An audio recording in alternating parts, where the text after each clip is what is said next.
الشيطان الرجيم بسم الله الرحمن الرحيم السلام عليكم ورحمة الله وبركاته إن الحمد لله ونستغفره ونشكره ونعوذ بالله من شرور أنفسنا ومن سيئات أعمالنا من يهده الله فلا مضل له ومن يضلل فلا هادي له أشهد أن لا إله إلا الله وأشهد أن محمدا عبده ورسوله اللهم صل على محمد وعلى آل محمد في العالمين إنك حميد مجيد حمدا كثيرا طيبا مباركا فيه أما بعد Alhamdulillah. Pertama dan selama-lamanya terus kita panjatkan syukur kepada Allah Azza wa Jalla di atas limpahan kurniaan nikmat yang telah Allah sampaikan kepada kita. Mudah-mudahan segala nikmat-nikmat tersebut membawa diri kita ini lebih dekat kepada penciptanya. Sehingga kan di dalam Al-Quranul Karim Allah Azza wa Jalla mengingatkan manusia tentang betapa banyaknya nikmat yang Allah berikan kepada makhluknya, sehingga Allah nyatakan dalam Al-Quran, wa in ta'uddu ni'matallahi la tuhsuha. Terlampau banyak bilangan nikmat yang Allah Ta'ala berikan kepada manusia, kepada kita, la tuhsuha, sehingga tak mampu kita nak membilang-bilangnya atau kita nak mengingat-ingatkannya. Dan kalaulah Ustaz tanya dekat diri Ustaz sendiri dan diri tuan-tuan dan puan-puan yang dirahmati oleh Allah Subhanahu Wa Taala, apa dia perkara yang kita minta dengan Allah yang Allah tak tunaikan? Mungkin banyak benda-benda yang kita minta yang Allah Ta'ala telah tunaikan. Dan mungkin ada juga beberapa perkara yang masih lagi belum ditunaikan. Mungkin belum sampai lagi masa yang sesuainya. Kerana semuanya itu dalam ilmu Allah Azza wa Jalla. Ataupun mungkin kerana diri kita ni tak cukup lagi. Mungkin pakaian kita haram, makanan kita haram. Jadi menyebabkan perkara-perkara tersebut ianya tersangkut. Dan kita kena banyak bermuhasabah diri kita. Kan tengok satu persatu kenapa perkara ini Allah Ta'ala tak tunaikan lagi pada diri kita. Mungkin ibadah kita tak cukup lagi. Mungkin doa-doa kita tidak mencukupi. Dan mungkin Allah nak kita usaha lebih lagi. Kan supaya perkara ataupun nikmat yang kita minta dengan Allah Ta'ala itu sampai kepada kita. Selawat dan salam kita panjatkan kehadrat Nabi Muhammad sallallahu alaihi wasallam. Allahumma salli ala Muhammad wa ala ali Muhammad. Lebih-lebih lagi kita berada pada Sayyidul Ayyam, hari di antara penghulu segala hari. Hari Jumaat dah kira ni. Kan Rabu ni, Jumaat tak? Jumaat. Hari Jumaat, maka antara ibadah yang terbaik kita lakukan pada hari Jumaat ini selain daripada membaca Al-Kahfi, iaitu bacaan selawat dan salam, kita pertingkatkan. Sebab itu khatib akan mengingatkan setiap kali hari Jumaat supaya jemaah hari Jumaat ini memperbanyakkan bacaan selawat dan salam kehadrat Nabi Muhammad sallallahu alaihi wasallam. Adapun bacaan selawat yang terkadang-kadang orang-orang kita ni dia terkeliru. Mungkin tuan-tuan taklah orang lain kan. Orang lain dia baca selawat kan. Sebenarnya yang ada yang tuan-tuan dengar tu, yang itu bukan selawat, yang itu tu macam lagu-lagu biasa je, macam syair kan. Dia ingatkan itu selawat. Ya hanana ya hanana. Itu bukan selawat tu. Itu bukan selawat, iaitu syair. Yang selawatnya Allahumma salli ala Muhammad wa ala ali Muhammad, sebagaimana dalam riwayat kan Nabi SAW menyatakan begitu. Ada sebahagian ditambah Allahumma salli ala Sayyidina Muhammad wa ala ali Sayyidina Muhammad. Boleh juga, kerana ada perkataan Sayyidina situ, tidak timbul masalah. Tapi selawat yang paling terbaik yang kita kena bacakan ialah selawat sebagaimana bacaan selawat di dalam tahiyat akhir kan. Allahumma salli ala Muhammad wa ala ali Muhammad sampailah fil alamin innaka hamidul majid. Maka perbanyakkan bacaan selawat tersebut. Kerana mengikut satu kisah, kan Ustaz baca dalam kisah dikongsikan oleh Dr. Makno, kan Dr. Makno Hospital Kemaman ni dikongsikan. Dia kata ada seorang hamba Allah ni sakit, kan sakit. Lebih kurang macam tu lah cerita dia kan. Jadi dia sakit, lalu datang seorang tu, datang ziarah kepada dia. Dia kata ada seorang makcik tua tu datang ziarah kepada dia kan. Dia kata dia kata kalau tu bacalah selawat banyak-banyak kan. Mudah-mudahan dengan bacaan selawat ni kau diberikan kesembuhan. Maka anak yang sakit ni pun tadi dia bacalah selawat sebanyak yang mungkin. Maka alhamdulillah kan, dengan berkat bacaan selawat kepada Nabi Muhammad SAW itu, maka ianya diberikan kesembuhan. Tak lupa juga kita kepada para sahabatnya, pengikut-pengikutnya muslimin dan muslimat yang dirahmati oleh Allah Subhanahu Wa Taala. Baiklah, apa khabar tuan-tuan dan puan-puan yang dirahmati oleh Allah Ta'ala semuanya? Alhamdulillah, sihat walafiat. Okey ke tak okey tuan-tuan ni? Boleh ni? Boleh Ustaz teruskan lagi ya? Mudah-mudahan baik, sihat rohaninya dan sihat jasmaninya. Kadang-kadang Ustaz terfikir juga kan, bila masuk ke surau ataupun masjid ya, jemaah-jemaah ni kadang nampak sayu je, sedih je muka. Mungkin penat kot semadi solat tadi mikirkan dosa kan. Kan. Kalau kita tengok ni lah dalam media sosial kan, media sosial ni kita tengok sebahagian orang kadang-kadang dia terkinja-kinja tu kan, terlompat-lompat dia orang kan, dalam YouTube lah dia orang gembira kan, happy nampak dia orang. Ada satu video tu sampai ke Ustaz, kita tengok orang-orang masuk ke kelab malam, ke disko, gembira dia orang kan. Tak ada yang masuk ke disko tu menangis kan, semuanya gembira kan. Tapi orang masuk surau ni moyok je muka dia kan. Banyak masalah agaknya, banyak dosa tuan-tuan fikir dosa banyak kan.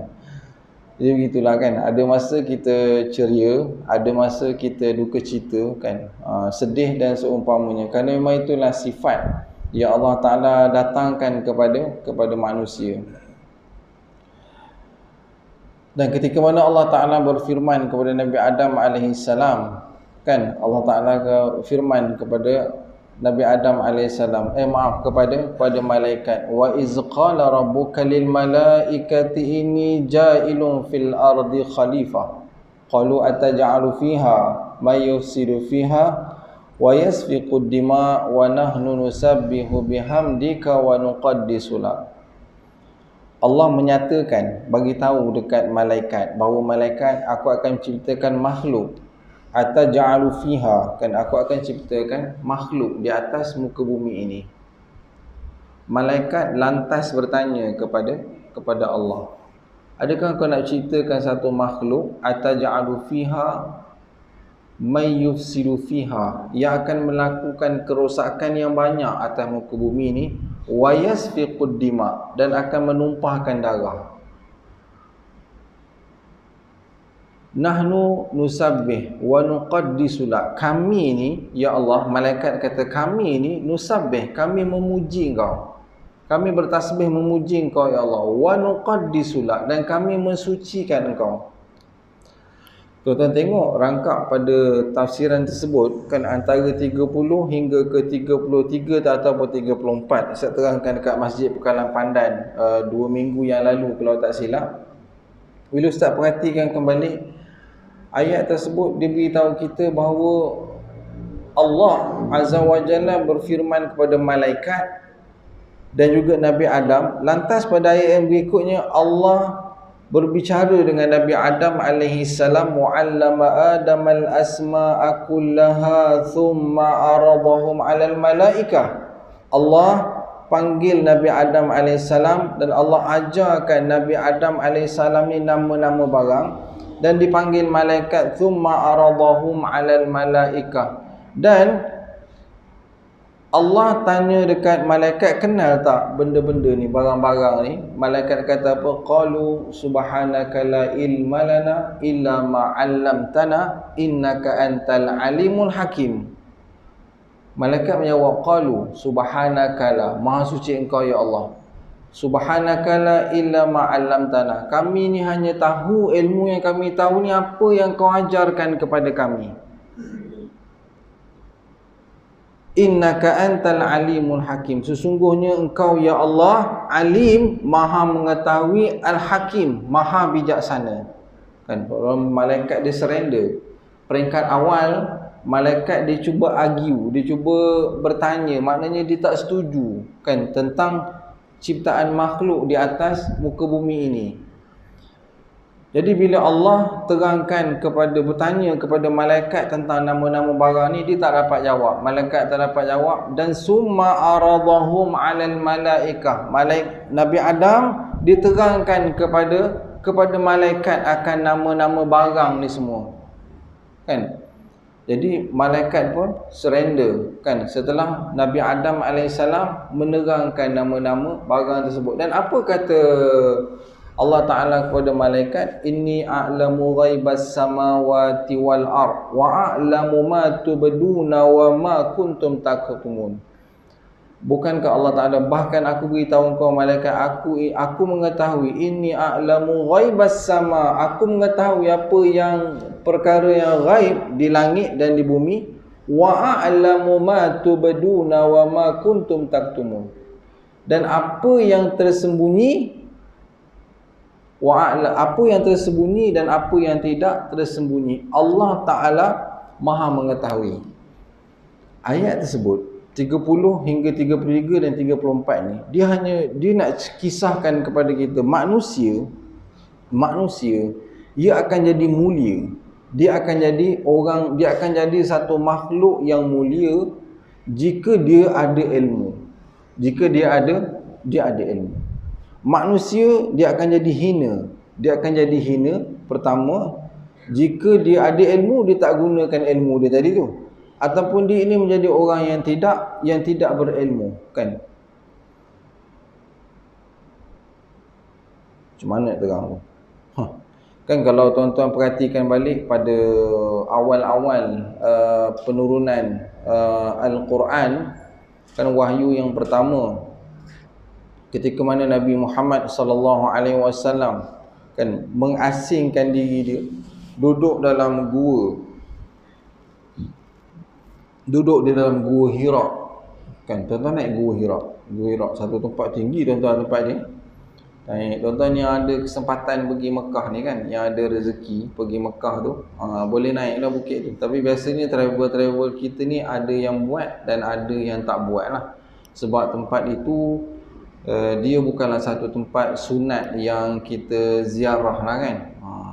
Tapi kalau tuan-tuan ada kesempatan, boleh minta dengan mutawif tu kan, nak pergi ke Gua Hira. Ada banyak jemaah daripada, kalau belah-belah Asia ni Ustaz nampak orang-orang daripada Singapura, Brunei, Indonesia memang dah pastilah akan di kerabat atau bukit tu tinggi sampai atas sana kan, melihat tempat itu, kerana situ ada satu wahyu yang pertama diturunkan.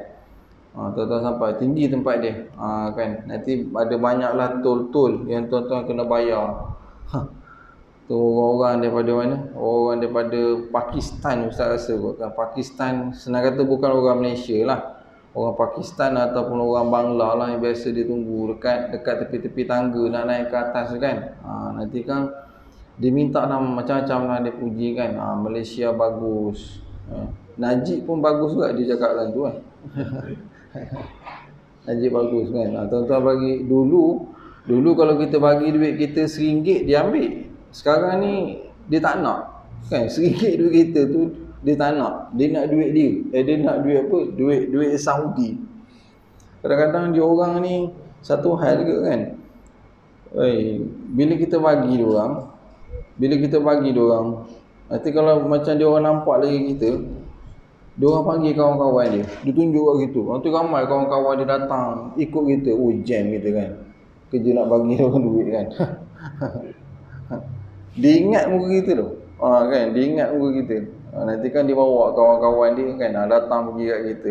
Letih melayan orang ni kan.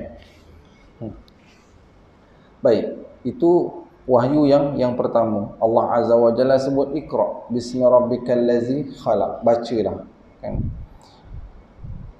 Kenapa? Kan dulu Ustaz ingat waktu sekolah-sekolah kecil-kecil tu ada satu orang biasalah sekolah Melayu ni kat kampung, sekolah-sekolah Melayu kat kampung ni jarang daripada bangsa-bangsa lain datang. Bila bangsa lain datang masuk aja ke sekolah itu, maka dia akan jadi tumpuan. Saya tengok ada seorang budak Cina tu kan, ke mana dia pergi dia akan bawa buku. Buku dia ada sentiasa dekat tangan dia kan, buku. Ada punya orang yang rajin membaca ni, dia akan dapat lebih banyak maklumat dan dia nampak lebih berpengetahuan daripada orang yang tidak membaca. Jepun sebagai sebuah negara yang kita nampak dia terkedepan daripada pelbagai aspek. Ustaz terbaca satu ada seorang ustaz juga lah kan, Dr. Zahazan tu, dia pergi buat lawatan. Dia ni orang banyak duit kan, dia berjalan-jalan. Dia kata bila dia masuk dalam train dekat Jepun tu, sehingga kan kalau macam orang duduk saja-saja, kita duduk termenung, akan ada orang datang bagi buku. Dia bagi buku kita, suruh kita baca. Jadi doktor ni buka, dia nak baca macam mana? Bahasa Jepun. Dia pandang kiri kanan, dia tengok semua orang yang ada dalam train tu semuanya pegang buku, baca. Oh, dia kata rupa sana satu budaya. Daripada tak kira lah orang tua ke kan, hatta ialah maknanya budak yang boleh baca semuanya akan pegang buku. Asyik kan. Kita tuan-tuan kita train tak ada kan, tapi nampak macam tengah nak bina ECRL ke apa tu kan. Tak lama tuan-tuan yang kerja kat KL boleh berulang kan, kemaman KL. Kan, hari-hari berulang kan, tak payah nak pergi tidur kat KL lah. Baik, satu budaya kan, yang ini kita kena ambil lah. Apa saja budaya yang baik yang ada pada orang kafir, sebenarnya itu adalah hak milik kita. Sebenarnya budaya membaca ni yang diterapkan dalam Al-Quran, bila Allah datangkan wahyu yang pertama tentang baca, pada orang yang membaca pasti dia akan dapat satu kelebihan nak dibandingkan dengan orang-orang yang tidak membaca. Dan ustaz sendiri tengok pada ustaz-ustaz yang mengajar yang kat depan ni, macam ustaz ni kan, dia banyak membaca ataupun tak, kita akan kenal dia tentang disiplin ilmu. Agama ni tuan-tuan, agama ni dia bukannya agama yang cacah marbah. Hari ni kita akan tuan-tuan tengok dalam media sosial, sehingga kita sampai jadi macam pening. Kita jadi pening dengan sebahagian pendakwa-pendakwa kan, dengan sebahagian, kadang-kadang ustaz fikir sebab apa dia macam gini. Tuan-tuan pernah ingat tak satu masa dan ketika dulu kan, bukan ini kita cerita pasal ilmu tuan-tuan kan, pasal ilmu. Satu masa ketika dulu, ustaz tengok ketika mana nama Dr. Zahzan ni naik kan ke puncak dalam radio IKIM. Macam Ustaz Azhar terus tu tuan-tuan tak payah nak challenge lah dia kan. Memang kita tahu Pantai Timur hatta di negara kita ni memang mengenali dia dengan orang yang rajin membaca dan dia cerita tentang diri dia. Ustaz ingat dulu Dr. Zahzan ketika mana dia popular dalam radio IKIM dengan tafsir Al-Quran dia, tak muncul benda-benda yang kurafat, yang naik atas gunung kan, yang mandi tu kan. Kita tak dengar kalimah-kalimah, perkataan-perkataan yang keluar yang pelik-pelik, zikir melompat-lompat, tak ada. Kenapa? Sebab dia orang membaca, dia orang yang mengkaji. Tuan-tuan tengok Ustaz Azhar Idrus, dia memberi jawapan. Kenapa dia bagi jawapan dia sehingga tak mengelirukan pendengar? Kerana dia ada ilmu, dia membaca dan dia sampaikan. Bila mana orang yang dia ikut-ikut, dia dengar-dengar kan, dia dengar-dengar dan dia ikut-ikut, maka kita akan dengar jawapan agama dia canggung, dia pelik. Ini macam agama Buddha kata kan. Agama Buddha roh boleh pindah satu tempat ke pindah tempat yang lain. Jadi perkara-perkara yang sedemikian hari ni kita nampak kuat sebab ada orang-orang macam tuan-tuan, ada ibu-ibu dan ayah-ayah macam tuan-tuan boleh tangkis, boleh terangkan balik kepada generasi yang di bawah ini. Sebab itu yang kita takutnya apa? Yang kita takutnya ketika mana kita semua dah tak ada, maka fahaman-fahaman yang begitu yang sampai kepada kita, maka dia akan menyebabkan generasi ataupun anak-anak yang terkemudian dia membawa agama dengan cara yang salah. Tuan-tuan rasalah kan, betul ke? Bila mana JAKIM dipanggil kan, dipanggil seorang ketua tarikat ni kan, dipanggil ketua tarikat ni, dan salah seorang anak murid dia ialah ayah dia sebagai pengikut dia. Ayah dia dan anak-anak murid yang lain ni masuk kena melutut dan kena cium kaki dia, termasuk ayah dia. Tuan-tuan rasa betul ke? Tak betul. Tapi perkara ni berlaku.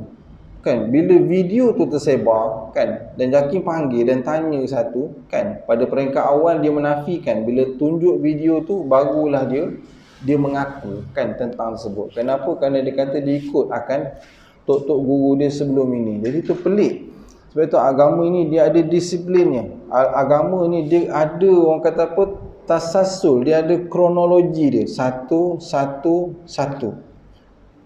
Kan. Baik. Jadi berdasarkan ayat tadi tu, untuk seorang Muslim Islam yang beriman, kan, tuan-tuan dan puan-puan, ibu-ibu, ayah-ayah yang dirahmati Allah SWT, dia tak boleh lari daripada membaca.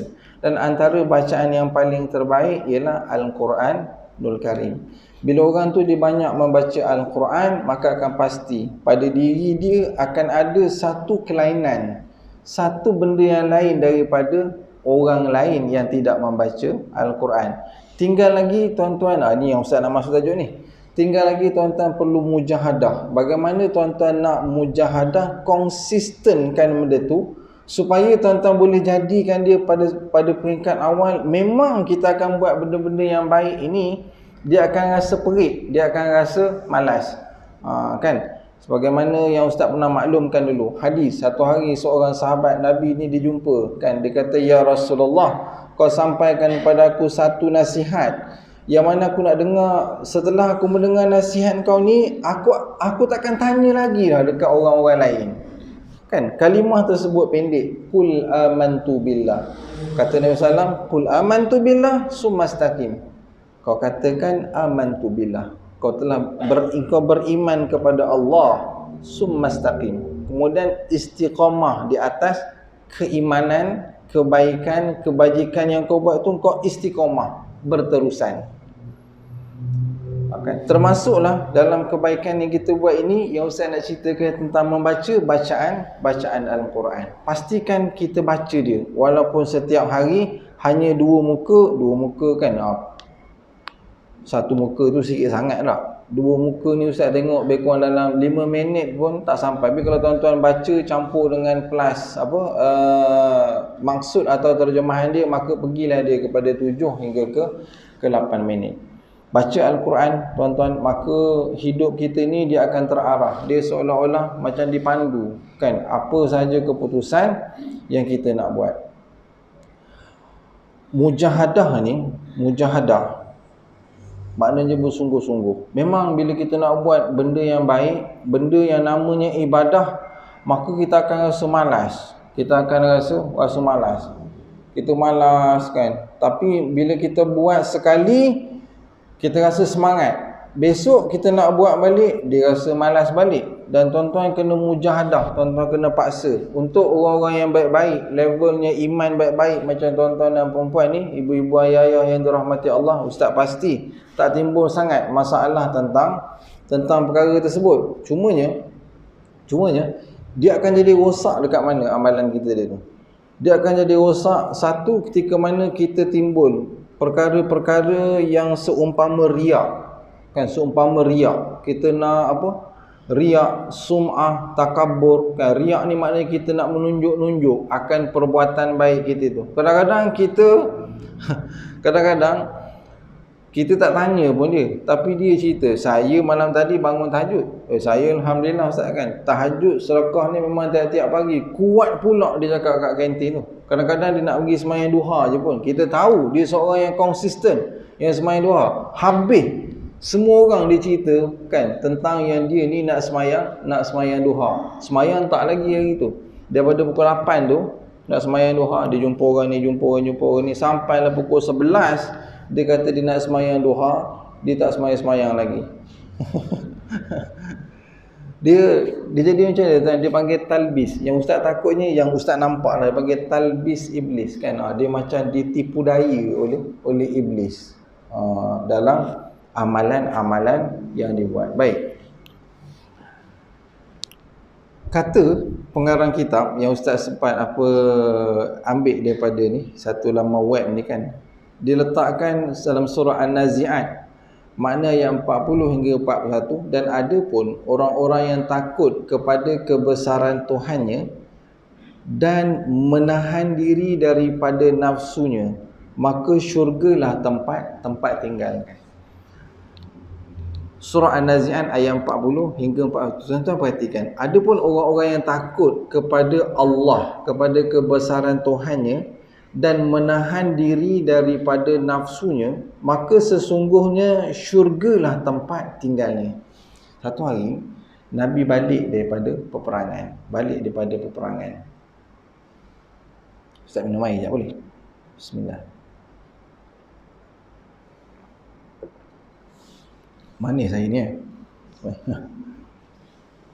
Tuan-tuan balik dalam sahabat Nabi SAW balik daripada berperang. Bila Nabi balik aja daripada berperang, dan perang tersebut menang, Islam menang. Sahabat-sahabat tanya kan, ya Rasulullah, lepas ni apa yang kita nak perangi lagi? Yang kita dah menang lah dalam peperangan. Apa yang kita nak jihad, kita nak berperang untuk apa lagi? Kan Nabi bagi satu jawapan, peperangan yang paling utama ialah peperangan melawan hawa nafsu. Tuan-tuan nak lawan hawa nafsu, tuan-tuan, payah tuan-tuan. Kan? Hawa nafsu ni benda yang kita kena, kan, tidur tu sedap, kan, makan sedap, kan, nak bangun malam malas, kan, nak buat amal kebaikan dia akan jadi malas kerana hawa nafsu. Yang kita nak perangi dia dalam konteks mujahadah ni tadi, yang itu lah.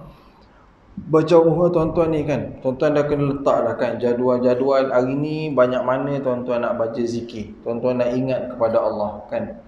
Subhanallah wa bihamdihi subhanallahil azim, subhanallah wa bihamdihi subhanallahil azim. Ringan kan? Khafifatan ala lisan, dua kalimah yang ringan pada lidah. Saqilatan fil mizan, tapi berat timbangannya di titian mizan. Subhanallah bihamdihi subhanallahil azim. Ringkas, ringan kan? Ustaz tanya tuan-tuan, termasuk di ustaz, hari ni berapa kali tuan-tuan baca zikir yang Nabi sebutkan ringan tu? Ada 10. Berat tak? Kalau ustaz tanya tuan-tuan, pada subuh tadi sampai sekarang, berapa kali tuan-tuan betul-betul ingat kepada Allah? Hatta mungkin dalam solat maghrib tadi ni pun kita tak ingat pun dekat Allah. Kan, yang kita fikir, otak kita ni kita menerawang, kita tengah solat ni kita ingat pada benda-benda lain. Ustaz tanya tuan-tuan dan perempuan, termasuk di ustaz, subuh tadi sampai sekarang ni, kalau betul kita ni orang-orang yang beriman, yang kita nak masuk ni, maka sesungguhnya syurgalah tempat tinggalnya orang yang mampu lawan hawa nafsu. Berapa kali daripada subuh tadi sampai dah sekarang ni tuan-tuan betul-betul rasa bertaubat kepada Allah, rasa berdosa hari ni, ya Allah banyaknya dosa aku buat. Kenapa? Kerana Nabi SAW, Nabi kan, dalam tempoh sehari tu dia ada bacaan istighfar dia kan, daripada selepas subuh dan juga setelah solat fardu asar, maka ada bacaan-bacaan istighfar yang Nabi SAW baca. Tandanya apa? Tandanya Nabi meletakkan diri itu diampunkan dosa-dosa ataupun kesilapan yang dia lakukan. Kalau itu pun tak ada tuan-tuan, rajin-rajinlah tuan-tuan pergi ziarah orang mati kan. Rajin-rajinlah pergi ziarah orang mati kan, tengok orang mati. Kalau ziarah orang mati pun, ustaz baca kisah ni kat mana? Dalam kitab Tazkiyatun Nufus kan, Imam Al-Ghazali tu. Tapi kita baca buku tu, dia kata kalau pergi ziarah orang mati pun tak boleh menginsafkan kita, tak boleh membuatkan kita ni jadi orang baik. Dia kata lebih baik kita mati je. Dia kata lebih baik kita mati je. Kasar sikit lah bunyi ayat dia kan. Tapi makna nak beritahu tuan-tuan, kalau rasa dalam tempoh sehari ni tuan, tak ada apa-apa manfaat, kalau sekadar tuan-tuan datang solat berjemaah ni pun tak boleh mengingatkan kita kepada Allah, tak boleh menjadikan kita ni orang-orang yang baik kan, maka banyakkanlah ziarah orang-orang mati. Ataupun sebagian ulama menyatakan banyakkanlah istighfar, sebagaimana ayat Quran sebut kan, sumastaghfaru, banyakkan istighfar, fawajada, maka kita akan dapati, kata Allah, maka engkau akan dapati aku. Maknanya Allah akan ada bersama-sama dengan orang yang banyak membaca istighfar. Istighfar bacaan istighfar ini dalam konteks mujahadah tadi, kita nak perbaiki diri kita nak betul diri kita istighfar selain daripada zikir-zikir yang lain tu. Allah Azza wa Jalla sebut dalam Al-Quran jelas, dan ayat ni banyak digantung-gantungkan dekat beberapa buah kedai kan. Kedai-kedai mamak. Ke mana ada kedai mamak kan? Kat mana? Kedai mamak? Al-Baik ni. Mata malam kita pergi bangun. Dulu Ustaz dah tahu. Ustaz ingatkan kedai daun pisang tu. Ustaz sebut mamak, ingatkan kedai daun pisang tu kedai tu. Rupanya kedai tu memang mamak betul lah kan. Mamak pure kan. Satu hari tu Ustaz OCPD yang dulu lah, arwah kan, yang aksiden motor tu, dia sarapan pagi, dia tak suka makan nasi berlauk ke nasi lemak tak, dia suka makan tosi. Dia kata, Ustaz jom kita makan tosi kan. Ustaz okey lah kan, pergi makan. Jadi bila Ustaz tengok, dia kata tosi ni, dia kata apa, minyak kurang, dia kata kedai ni buat kan. Ustaz ada tertarik pula tu kan. Sekali tu tengok makan, tengok macam ada kat dahi dia tu, ini dia betul kata ni kan. Macam mana kan, dah separuh dah masuk tu kan, tapi tertarik dia sedap kan. Lepas tu itu kali pertama masuk kedai tu kan. Mudah-mudahan orang tu apa, yelah halal lah makanan ni kan, halal. Tu saya tengok kat kedai hyping tu pun banyak ke orang pakai kopiah kan, masuk minum air kat kedai tu. Tapi tak tahu kenapa kedai tu, kalau geng-geng pengarah-pengarah Bukit Aman datang, memang diorang pergi makan kedai tu. Apa istimewa kedai tu? Kan kadang-kadang datang kita pun kena buat puas kita terang kan. Kedai ni macam ni, tapi tak, dia nak pergi juga kan. Kita teman je lah, macam Ustaz ni tukang orang kecil-kecil, kita teman lah. Kita kadang minum air botol kan, ada air tentil lah kan, minum air tu.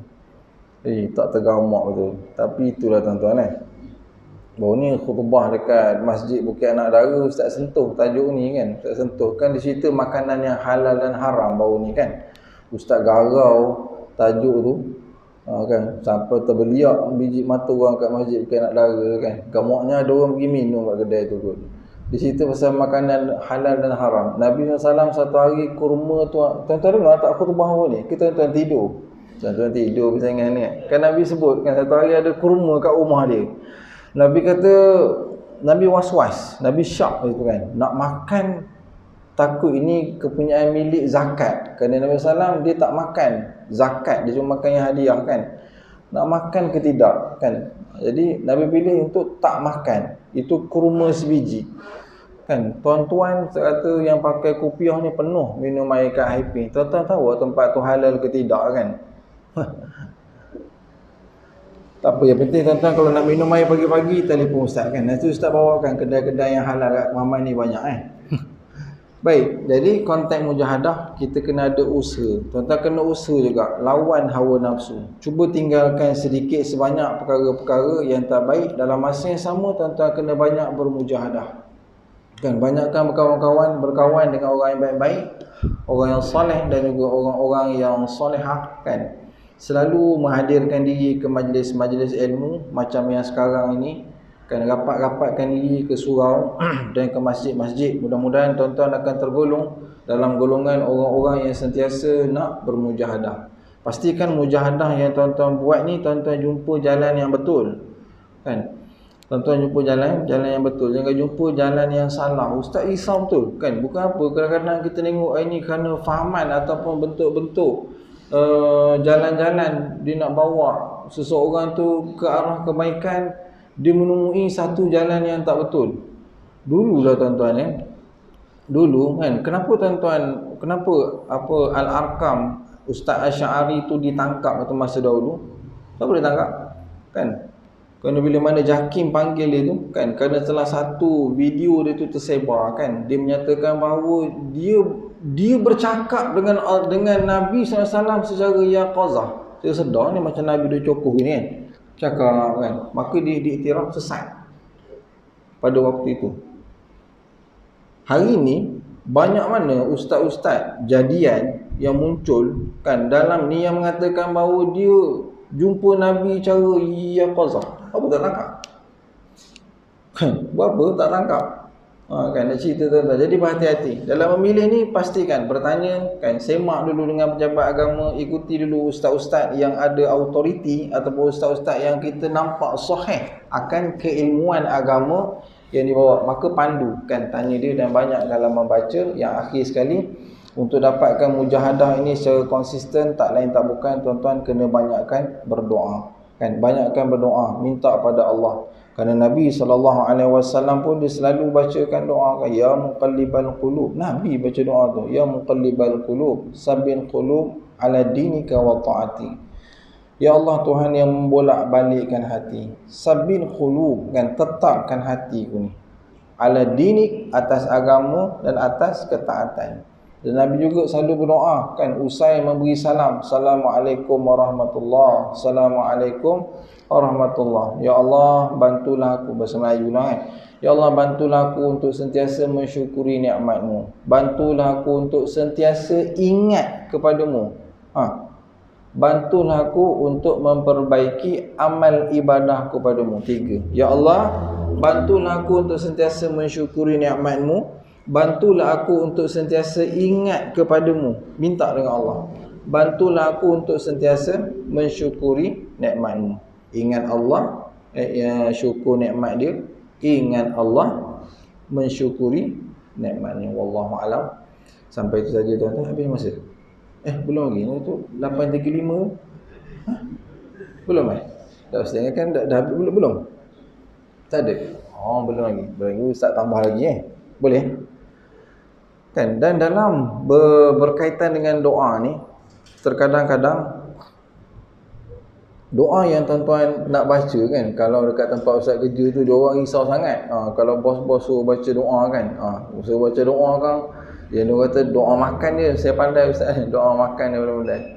Doa ni penting tu. Kadang-kadang bila ustaz jumpa dengan ni, ustaz cerita tuan-tuan, orang yang ada masalah-masalah rumah tangga ke atau apa je masalah kan, bila ustaz selidik balik, ustaz tanya dia, cuba awak cerita kat ustaz ikhlas, awak berdoa ke tidak pada Allah kan? Dia kata tak.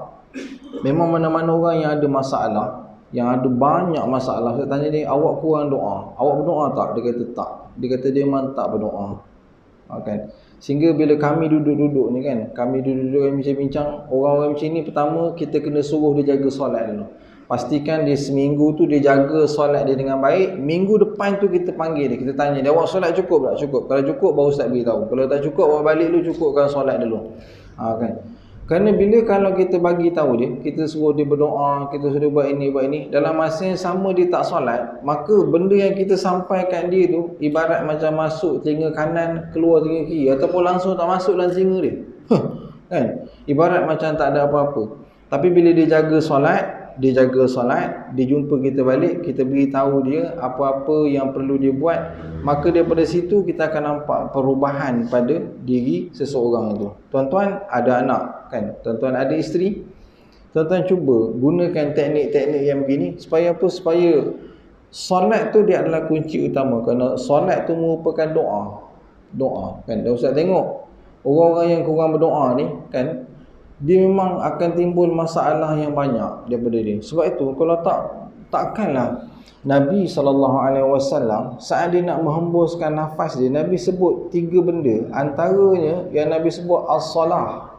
Ni Nabi dia nak hembus nafas yang terakhir ni kan, as-salah, as-salah, as-salah. Nabi sebut solat. Dan dalam hadis yang pertama sekali akan terungkai daripada manusia ni, akan terungkai iman manusia ni ialah as-salah. Solat akan mula ditinggalkan. Betul lah kan, yang Dr. Fadilah Kamsah tu dia cuba buat bancian. Rajin dia kan, dia cuba banci, dia tengok kan, banyak mana orang kita yang meninggalkan solat. Memang ramai. Macam kita ni biasa bancian kita buat rumah ke rumah ni masa nak pergi RU je kan, masa nak pergi hari kita banci, kita tengok orang rumah tu ada berapa kan.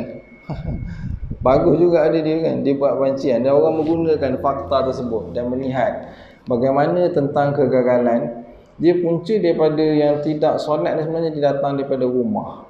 Dia datang daripada rumah. Bila mana rumah tersebut dia tak didik daripada dalam maka anak-anak ni dia akan keluar daripada rumah tu dalam keadaan terbiasa dengan tidak menunaikan ibadah solat. Sehingga ada seseorang kan, bila kita berkawan dengan dia, dan kita solat, dia tengok kita solat kan, lama kelamaan dia cakap tak ada pun orang pernah tegur dia tentang ibadah solat, tak ada pun orang pernah ajak dia menunaikan ibadah solat. Maka akhirnya tuan-tuan, ustaz lihat orang tersebut dia tunaikan ibadah solat, lama kelamaan dia bermujahadah kan, dia paksa diri dia untuk tunaikan ibadah solat tu, dan kita nampak perubahan pada kehidupan dia. Sebab itu almarhum Dr. siapa nama dia yang karang kitab Tazkiyatun Nufus, lupa dah nama dia. Dia kata manusia ni kalau dia ada masalah banyak macam mana sekali kan, betulkanlah dengan ibadah solat. Bila dia betulkan ibadah solat, maka yang lain-lain tu dia akan jadi betul dengan sendiri. Ustaz, bila ustaz baca kitab ni, terus ustaz cari satu buku kan, buku apa yang senang ustaz nak ajar orang untuk orang faham solat. Ustaz terjumpa satu buku formula karangan Dr. Zaharuddin tu, tak salah ustaz ada jual kat kedai ni kan.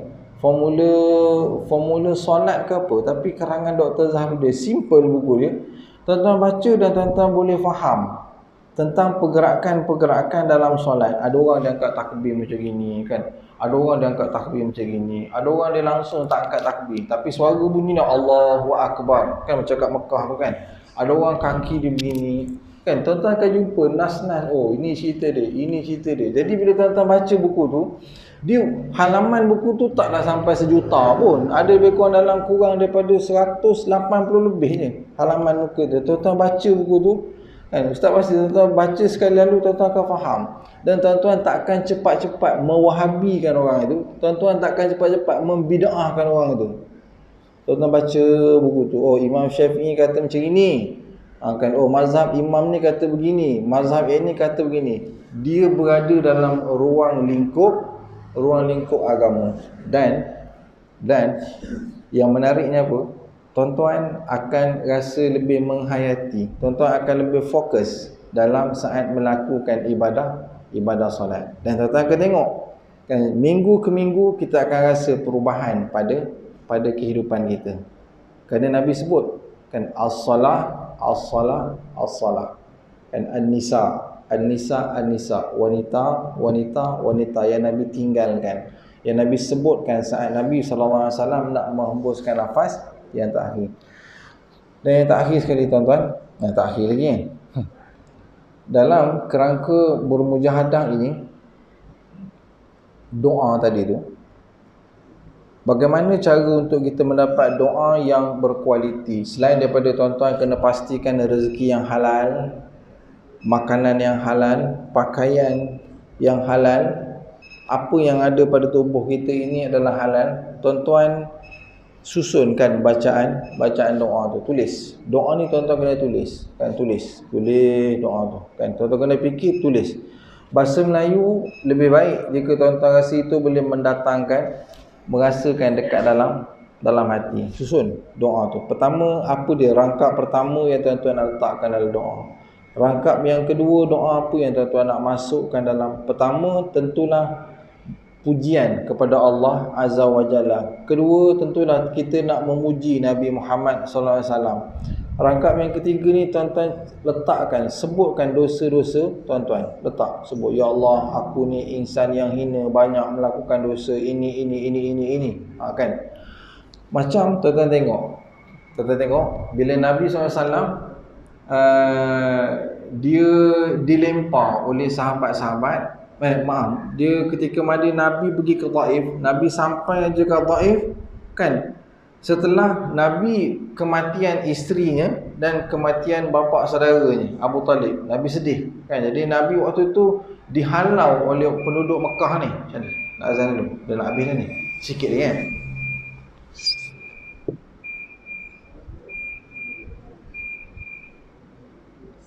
Saat Nabi SAW dihalau oleh penduduk Mekah sebelum turunnya surah Yasin kan. Jadi Nabi SAW rasa sedih sangat. Dan Nabi pada waktu itu membawa diri pergi ke Taif. Mekah ke Taif lebih kurang sekarang ni lah 160 km lebih menaiki bas. Waktu itu tak ada bas, jadi Nabi jalan pergi ke Taif. Sampai ke Taif, Nabi nak berdakwah dekat penduduk di sana. Tiba-tiba sampai di sana, kan budak-budak ambil batu baling, ambil najis baling, semua ni baling sehingga Nabi luka pada itu. Tuan-tuan tengok, saat Nabi duduk dekat dalam kebun yang nama kebun Adas tu, kan, Nabi duduk kat dalam kebun tu, Nabi berdoa, kan, Allahumma inni ashkautu, ya Allah, kan, aku mengadu kepadamu ya Allah. Tengok dah tu, ila man takilni, ke mana kau nak campak aku ya Allah, ila gharib, ke arah jauh, kan, ataupun kepada tempat, ataupun ke dalam musuh. Dan Nabi sebut dalam rangkap doa tu, ya Allah, kan, aku, ya Allah, Allahumma anta rabbi mustad'ifin, ya Allah, engkau lah Tuhan pelindung orang-orang yang lemah. Nabi mengadu, kan, ustaz boleh baca ila man takilni, ya Allah, ke mana kau nak campakkan aku ya Allah, ke barat yang jauh ataupun ke dalam musuh. Dan ya Allah, musuh melihat Anas, manusia melihat aku dalam keadaan yang lemah dan aku tak mampu.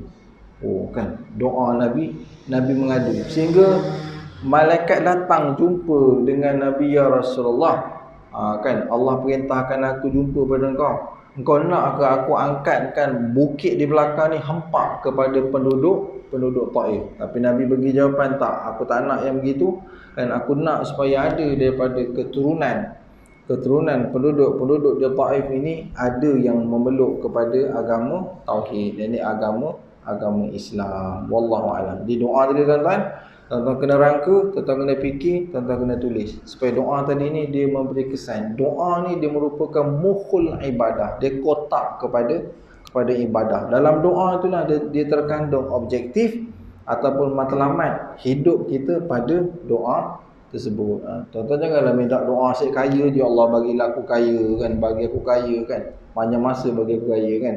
Masuklah doa-doa yang lain, termasuk doa minta supaya Allah Ta'ala ampunkan dosa-dosa kita. Wallahu alam.